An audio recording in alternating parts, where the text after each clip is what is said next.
गौतम बुद्ध की यह कहानी मोह माया का त्याग एक अद्वितीय और प्रेरणादायक गाथा है जो हमें जीवन के सार्थकता और आध्यात्मिक उन्नति की ओर उत्तेजित करती है। यह कहानी उनके जीवन के एक महत्वपूर्ण घटना को दर्शाती है जब उन्होंने संसार के मोह और माया को पूरी तरह से त्याग कर अनंत शांति और बोध का अनुभव किया। गौतम बुद्ध का जीवन उनके जन्म से लेकर उनकी महापरिनिर्वाण तक एक अद्वितीय यात्रा थी जिसने सभी मानवता को उन्नति और शांति की ओर प्रेरित किया। उनके जीवन का यह महत्वपूर्ण पल मोह माया का त्याग है जिसने उनके बौद्ध धर्म की मूल बुनियाद रखी। प्रारंभिक जीवन गौतम बुद्ध का जन्म लुम्बिनी नगरी में हुआ था जो आजकल नेपाल में स्थित है। उनके पिता राजा शुद्धोधन थे और माता माया नामक रानी थी। बुद्ध का जन्म ऐसे शिविर में हुआ था जिसमें भगवान बुद्ध के पूर्व लक्षण प्रकट हो गए थे जो उनके बड़े होने पर महात्मा बनने का संकेत था। बचपन से ही सिद्धार्थ ने विश्व के असली धर्म के बारे में जानकारी प्राप्त करने के लिए बड़ा उत्कृष्ट था। उनके पिता ने उन्हें प्राचीन शिक्षा और सांस्कृतिक संदेशों से परिचित कराया। सिद्धार्थ की शिक्षा का उद्देश्य था कि वह एक शक्तिशाली और न्यायप्रिय राजा बने। मोह माया का त्याग बुद्ध का मोह माया का त्याग उनके जीवन का एक प्रमुख विशेष हादसा था जिसने उन्हें असली जीवन के अर्थ को समझाने की ओर ले जाया। जब उन्होंने अपने जीवन में सामान्यता से ऊपर उठकर आध्यात्मिक संज्ञान प्राप्त करने का निर्णय लिया तो उन्होंने अपनी परंपरागत जीवन शैली को छोड़ने का निर्णय लिया। एक दिन सिद्धार्थ ने अपने राजमहल को छोड़कर सभी सांसारिक भोगों को त्याग दिया। उन्होंने विशेष रूप से अपनी पत्नी रानी यशोधरा और पुत्र राहुल को छोड़ दिया जिन्होंने उनके जीवन का सबसे बड़ा संघर्ष किया। तपस्या और बोध गौतम बुद्ध ने त्याग और संतुष्टि की प्राप्ति के लिए एक विशेष तपस्या अनुभव की। उन्होंने मनन, ध्यान और मेधावी विचार का अभ्यास किया जिससे उन्हें सत्य की प्राप्ति हुई। उन्होंने अपनी तपस्या के दौरान अनेक परीक्षणों का सामना किया लेकिन उन्होंने कभी अपनी आदिम आकार को नहीं छोड़ा। बहुत समय पहले उत्तर भारत के एक गांव में एक राजकुमार था जिसका नाम सिद्धार्थ था। उसके पिता राजा शुद्धोधन थे और माता रानी माया थी। सिद्धार्थ का जन्म लक्ष्मीपूर्ण और खुशियों से भरा हुआ था।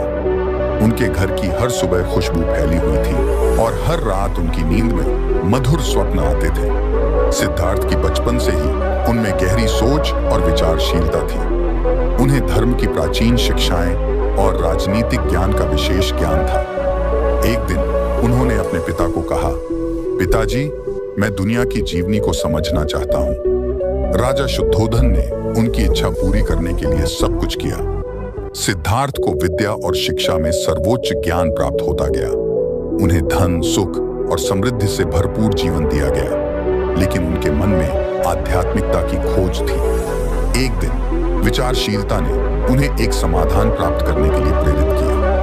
वह राजमहल से भागकर वन में गए जहां उन्होंने साधना और तपस्या की शुरुआत की। वन में रहते हुए उन्होंने भिक्षु बनकर एक नया जीवन शुरुआत की। उनकी तपस्या और ध्यान के कारण वे बुद्ध बन गए अर्थात जागृत। उन्होंने अपनी ध्यान से संसार की समस्याओं को समझना और उनका समाधान निकालना शुरू किया।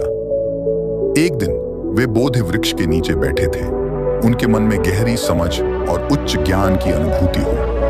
उसी दिन उन्होंने अपना पहला उपदेश दिया जिसमें 4 नोबल सत्यों का संकेत था। जीवन में दुख है, दुख का कारण इच्छा है, इच्छा का निवारण मोक्ष है और मोक्ष का मार्ग अष्टांगिक मार्ग है। बुद्ध का यह उपदेश सुनकर लोगों की जिंदगी में एक नई किरण आई। उनकी शिक्षाएं सभी जातियों और समुदायों के लोगों तक पहुंची। वे भिक्षु, भिक्षुणी और शिष्यों के साथ जीवन बिताकर सभी को धर्म की सही राह दिखाने के लिए प्रेरित करते रहे। बुद्ध के जीवन और उनकी शिक्षाएं आज भी हमें धर्म, शांति और समाधान की ओर प्रेरित करती हैं। उनकी ज्ञान वाली कहानी हमें यह शिक्षा देती है कि सच्चे धर्म के माध्यम से ही हम जीवन का सही मार्ग ढूंढ सकते हैं। महान आध्यात्मिक गुरु गौतम बुद्ध का जीवन एक अद्वितीय और प्रेरणादायक कथा है जो जीवन की सार्थकता और उच्चतम सत्य की ओर प्रेरित करती है। उनकी कहानी उनके जीवन के महत्वपूर्ण घटनाओं और उनकी आध्यात्मिक उन्नति की यात्रा को दर्शाती है। यहाँ गौतम बुद्ध की एक अद्वितीय कथा है जो हमें उनके जीवन के महत्वपूर्ण पलों की ओर ले जाती है। जन्म और बचपन। गौतम बुद्ध का जन्म लुम्बिनी नगरी में हुआ था, जो आजकल नेपाल में स्थित है। उनके पिता राजा शुद्धोधन थे और माता माया नामक रानी थी। उनका जन्म ऐसे शिविर में हुआ था जहां पूर्वा पर बुद्ध ने दिखाई थे, जो उनके महात्मा बनने की ओर इशारा कर रहे थे। बचपन से ही सिद्धार्थ को उच्च शिक्षा और सम्मान प्राप्त हुआ, लेकिन उन्होंने जीवन के असली उद्देश्य के लिए एक संदेश भी दिया था। आध्यात्मिक खोज। सिद्धार्थ ने जीवन के अर्थ की खोज में गहराई से उत्सुकता और उत्साह दिखाया। एक बार वे राजपट की यात्रा पर जा रहे थे तो उन्होंने एक बूढ़े व्यक्ति को देखा जो वृद्धा, गरीब और अवसादी दिखाई दिया। यह दृश्य ने उनके मन को अविश्वास कर दिया कि सभी मानवीय प्रार्थनाएं असार हैं और अधिकारी हैं। इसके बाद से उन्होंने अपनी सुधि के द्वार पर जाते हैं जब कभी किया। गौतम बुद्ध का जीवन हर किसी के लिए प्रेरणादायी है। गौतम बुद्ध बौद्ध धर्म के प्रवर्तक थे। इनका जन्म 433 ईस्वी पूर्व तथा महापरिनिर्वाण 573 ईस्वी पूर्व में था। बचपन में उनको राजकुमार सिद्धार्थ के नाम से जाना जाता था।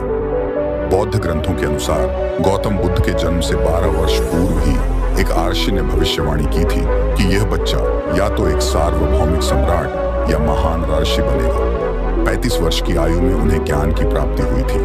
वह संसार का मोह त्याग कर तपस्वी बन गए थे और परम ज्ञान की खोज में चले गए थे। आइए आज हम आपको सिद्धार्थ के महात्मा बुद्ध बनने तक के सफर के बारे में बताते हैं। जन्म काल। बुद्ध का गोत्र गौतम था। बुद्ध का वास्तविक नाम सिद्धार्थ गौतम था।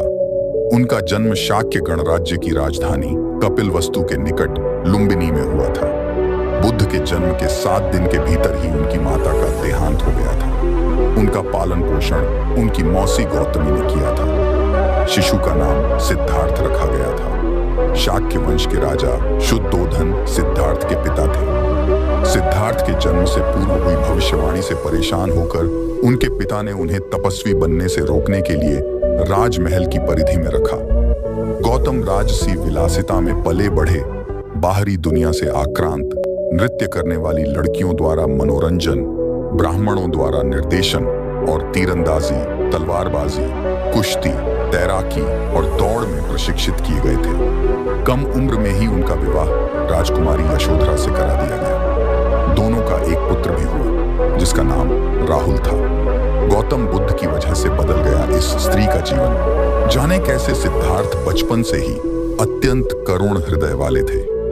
वह किसी का भी दुख नहीं देख सकते थे। इतने प्रयासों के बाद भी 21 वर्ष की आयु में उनकी अपने राज्य कपिलवस्तु की गलियों में उनकी दृष्टि 4 दृश्यों पर पड़ी। ये दृश्य थे: एक वृद्ध विकलांग व्यक्ति, एक रोगी, एक पार्थिव शरीर और एक साधु। इन 4 दृश्यों को देखकर सिद्धार्थ समझ गए थे कि सबका जन्म होता है, सबको बुढ़ापा आता है, सबको बीमारी होती है और एक दिन सब मृत्यु को प्राप्त होते हैं। इससे व्यथित होकर उन्होंने अपना धनवान जीवन, अपनी पत्नी, पुत्र एवं राज्यपाट का त्याग करते हुए साधु का जीवन अपना लिया और जन्म, बुढ़ापा, दर्द, बीमारी और मृत्यु से जुड़े सवालों की खोज में निकल गए। ज्ञान की प्राप्ति। सिद्धार्थ ने अपने प्रश्नों के उत्तर ढूंढने शुरू किए। समुचित ध्यान लगा पाने के बाद भी उन्हें इन प्रश्नों के उत्तर नहीं मिले। फिर उन्होंने तपस्या भी की, लेकिन अपने प्रश्नों के उत्तर नहीं मिले। इसके बाद कुछ और साथियों के साथ अधिक कठोर तपस्या प्रारंभ की। ऐसे करते हुए 6 वर्ष व्यतीत हो गए। भूख से व्याकुल मृत्यु के निकट पहुंचकर बिना प्रश्नों के उत्तर पाए वह कुछ और करने के बारे में विचार करने लगे थे। एक गांव में भोजन की तलाश में निकल गए। फिर वहां थोड़ा सा भोजन ग्रहण किया। इसके बाद वह कठोर तपस्या छोड़कर एक पीपल के पेड़, जो अब बोधि वृक्ष के नाम से जाना जाता है, के नीचे प्रतिज्ञा करके बैठ गए कि वह सत्य जाने बिना उठेंगे नहीं। वह सारी रात बैठे रहे और माना जाता है यही वह क्षण था जब सुबह के समय उन्हें पूर्ण ज्ञान की प्राप्ति हुई थी। उनकी अविजया नष्ट हो गई और उन्हें निर्वण यानी बोधि प्राप्त हुई और वे 35 वर्ष की आयु में बुद्ध बन गए। बुद्ध को शाक्य मुनि के रूप में भी जाना जाता है। 7 हफ्तों तक उन्होंने मुक्ति की स्वतंत्रता और शांति का आनंद लिया। प्रारंभ में तो वह अपने बोधि के बारे में दूसरों को ज्ञान नहीं देना चाहते थे। बुद्ध का मानना था कि अधिकांश लोगों को समझाना बहुत मुश्किल होगा। मान्यता है कि बुद्ध को स्वयं ब्रह्मा जी ने अपने ज्ञान को लोगों तक पहुंचने का आग्रह किया था, फिर वह इस पर सहमत हो गए। इस तरह उन्होंने अपना पहला धर्मोपदेश उत्तर प्रदेश के वाराणसी के पास सारनाथ में अपने पहले मित्रों को दिया था। मैं आशा करता हूं कि आपको ये वीडियो पसंद आई होगी, और अगर पसंद आई तो प्लीज वीडियो को लाइक करें एंड चैनल को सब्सक्राइब करना बिल्कुल ना भूलें।